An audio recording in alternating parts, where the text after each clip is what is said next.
We have on the line with us Opposition Senator Jayanti Lutchmedial, who has so graciously agreed to call in to speak on the program this morning. Good morning, Senator. Hi, good morning. How are you?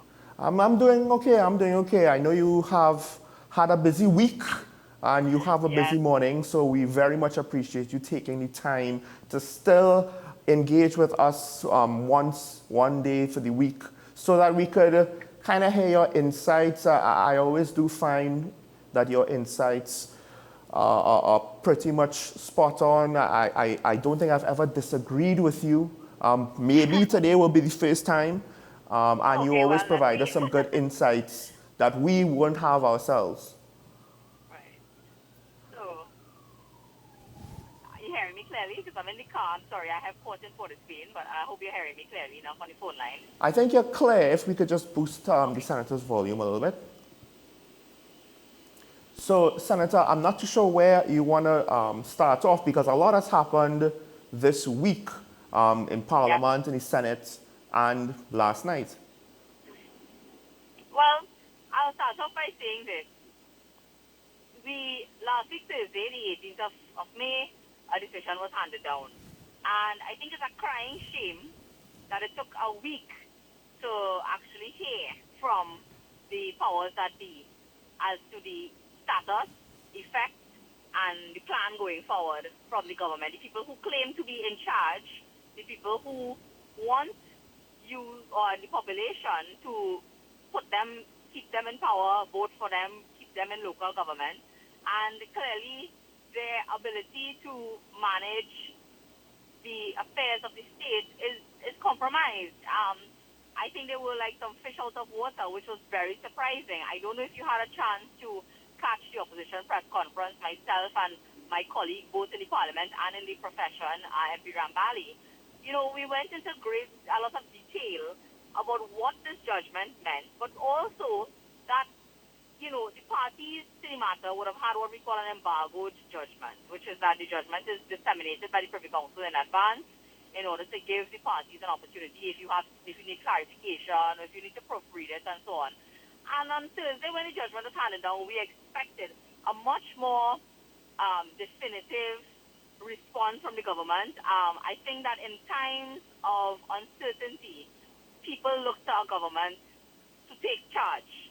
And it took a week for them to come to the parliament and to really put forward some sort of a plan, you know, to put things right with local government. A disaster of their own making, I would say. It requires a legal intervention to make things right. Rowley still doesn't really understand the law. I don't blame him. He's not a lawyer. The problem is he surrounds himself, and apparently he's taking advice from people who do not understand the law either. Because had they understood the law, and had they listened to the opposition, we would not have been in this position in the first place. From day one, the opposition said to them that you cannot interpret law retrospectively, and you cannot go back into time and change the period of time for which councillors were elected in 2019. They didn't listen. That's exactly what the Privy Council held and said that going forward, you can do that, but you can't go back. That's a basic, simple principle in law. The other thing that they continue to mislead the population about is they're saying, well, nothing was wrong because we had the High Court and the Court of Appeal judgment, so up to the 18th of May, nobody was doing anything illegal. That's not how the law works. When the court makes a declaration and they have declared that the amendment takes effect going forward and not retroactive to 2019, that is what the law is and has always been.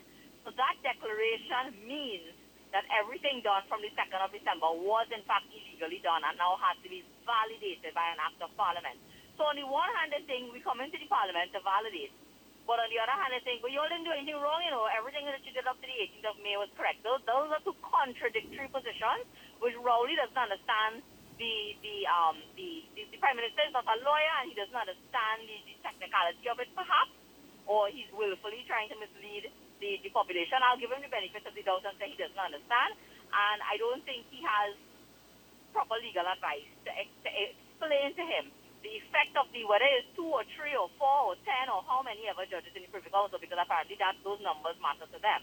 The fact is, losing the matter in the Privy Council meant that you permitted people to remain in office after the 2nd of December until the 18th of May, they acted without proper authority, and therefore you have to come now and validate their acts. And that is the bill that they intend to, from what they say, bring to the Parliament on the 29th of May. Well, I may not necessarily be as harsh as you, but I think I will definitely agree. I find the whole situation being one where the government is scrambling to figure out its response. And I think it could be Certainly. that they were not prepared to have to deal with local government elections while in the process of trying to undergo what they said they wanted local government reform. They were putting things in place. We haven't necessarily seen anything, as my co-host has pointed out more than once the last couple of weeks. So Yes. I have to ask now, is there any concern that the government's planned reform for local government might potentially be rushed or half-baked because the elections have a time limit now that we can't wait until December anymore? Well, let me put it to you this way. Something that's featured extensively in the evidence in this case, and again, because I was involved in the case, I know these things off the top of my head, but something that featured extensively was in press conference that was held by the Minister of Local Government when he said that this is how the law was going to be interpreted by the government and that they will have a further year before elections, right? He mentioned certain things and certain sections, and I'm going to, I told myself yesterday that I have to do this. I have to go back and find the article. It was in the Express. I remember it very clearly. I can visualize it right now while I'm driving. But he gave timelines for different things to happen during the course of this year. We are halfway through the year, and they haven't done any of those things. So they themselves cannot reconcile those two positions. And that is why I say local government reform had nothing to do with the delay in this election. That is a red herring that they will now come and say, well, we cannot now fight the election because of the UNC taking the matter to court. We have not been able to roll out the promised reforms, and that is what we wanted you to vote for come this election. And is the UNC stop us from doing it because there is a pack of obstructionists and tralala, tralala. Well, what are you doing for the last 6 months? For the last 6 months, according to you, you have had the winning position from the High Court. You fought us. You did not get the injunction. The High Court refused us on the injunction. All right? So you have had people, albeit illegally, sitting in your corporation who could have been participating in the rollout of your reforms. You had what you wanted for the last 6 months, and you have not delivered anything. They formed something called a secondary roads company under local government in the last budget and put $100 million in it. Then they came back and I think they put another $100 million in it. How many projects has the secondary roads company undertaken? And now it has been moved out of local government. And I find that to be very suspicious and curious. And I have my own, I have a big mailbox. So I have a lot of information about why that may have been so, but that's a whole other story for later on. But I don't know what they have done in the last 6 months to improve the delivery of services in local government. I don't know what they have done, and that is the question that they must answer to the electorate in this election. Don't come and say the UNC take us to go to the UNC.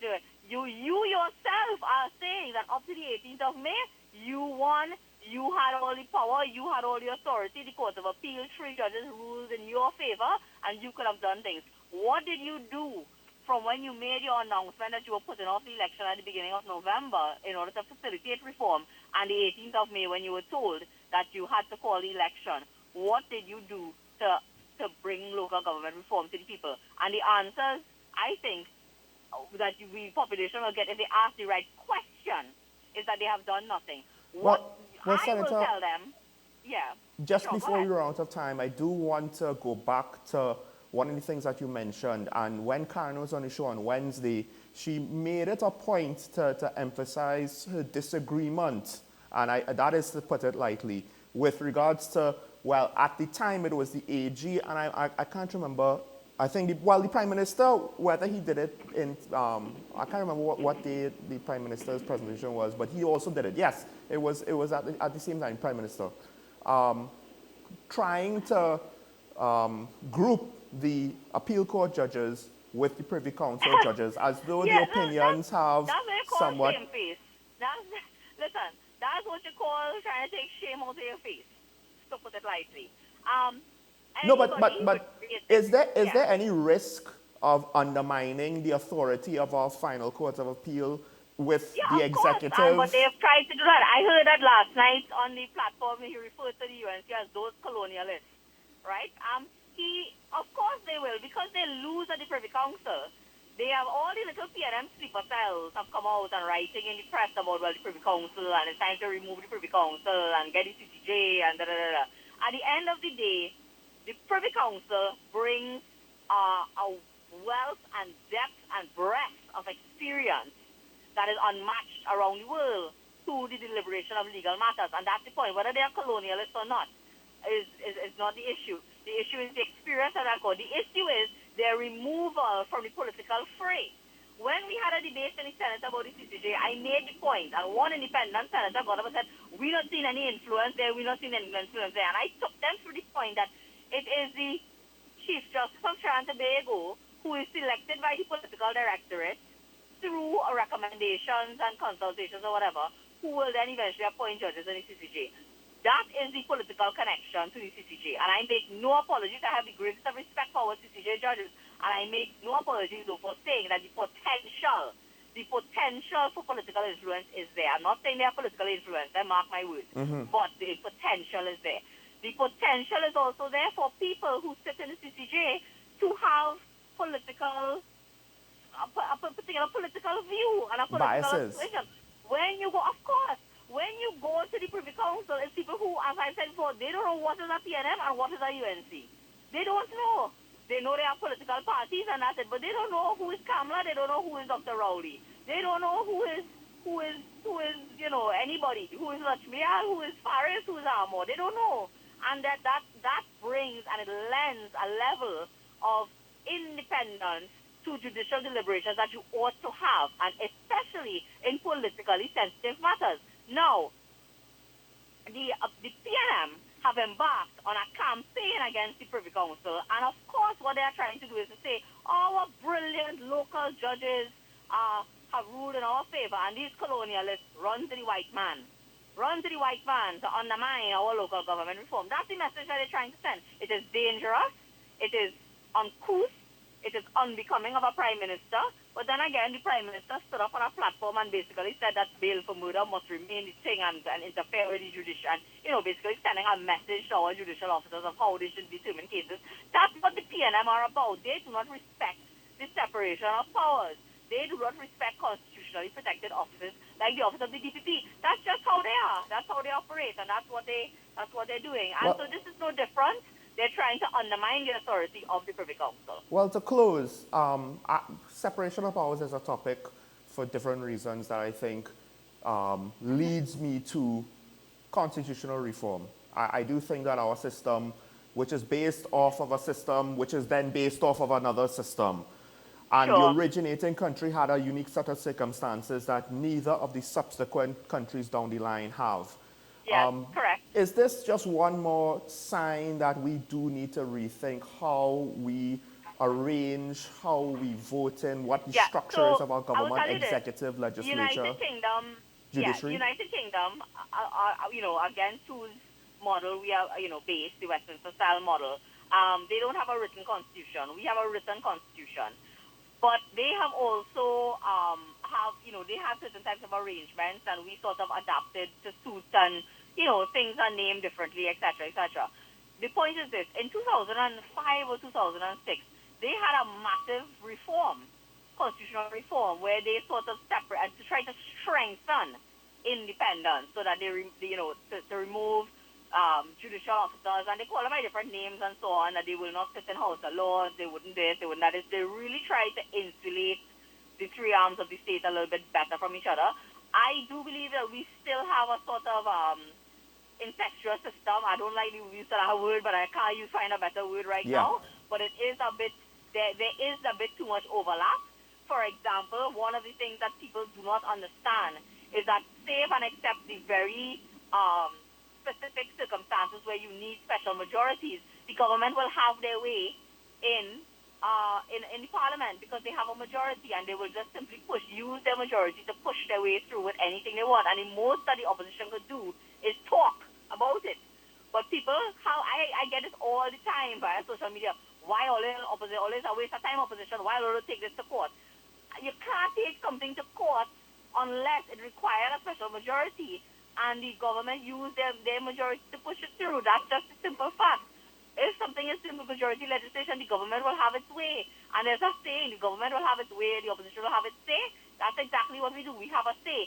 The reason we have a say is for you to vote. So if you don't like what they're doing and you listen to what we have to say, you can vote them out, right? But there's not much more than that the opposition can do in the majority of cases.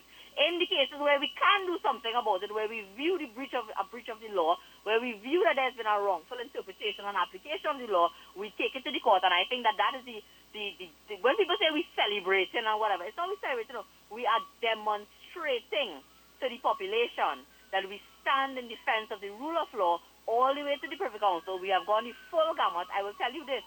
There was no small amount of work put in by the opposition leader and others into this matter that we were eventually able to succeed in the Privy Council and ensure that nobody interferes with the right to vote and to vote in and to vote out, as the Privy Council says, because they are both very important rights.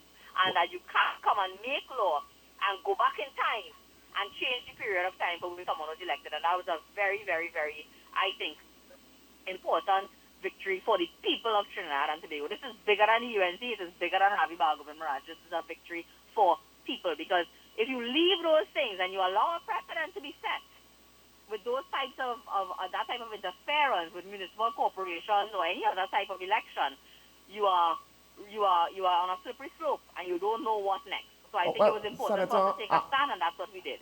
I'll have to cut you there because we're over time, but I want to thank you once again for taking some precious little time that you have this morning to talk to us here on Talking Point. And it's interesting. I appreciate the opportunity once more. I'm happy to hear from you, and let's see how this thing continues to unfold. We'll check in with you next week. Yes, certainly. Have a good day and enjoy your weekend ahead. You too, Senator. Folks,